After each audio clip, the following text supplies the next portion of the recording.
Wala nang ginawa si Kim Chu kundi ang umiyak ng umiyak. Iyak ng kaligayahan nga kasi yon dahil sa matitinding suporta ng mga fans sa kanya, lalo na sa bandang Mindanao. And that wraps up for our Mindanao promo leg. Thank you for the love, grabe, thank you Lord for a safe and fun weekend. Sabi ni Miko ng Star Cinema. Hindi nga naganap ang banta ng ilang basher kay Kim na kesyo babatuhin siya ng itlog kapag nakita siya. Atras nga ang mga kumalaban sa kanya dahil sure siya o sila na kukuyugin sila ng mga fan ni Kim kapag ginawa nila yon.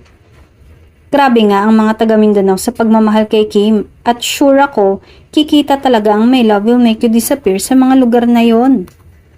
May pahabol na kilig na naman si Paolo kay Kim. Mula sa pagbabanta na hahalikan niya ang aktres, heto at hinamon na naman niya na kumandong ito sa kanya habang magkatabi sila. Bakit hindi ka nalang kumandong? Tanong ni Paolo kay Kim. Natawa na lang ang reaksyon ni Kim sabay alis sa tabi ni Paolo. Yes, hindi na nga kinakaya ni Kim ang lambing ni Paolo. Kung noon ay siya ang naglalaro kay Pao, ngayon ay siya na ang madalas tuksohin nito na hindi nga niya kinakaya.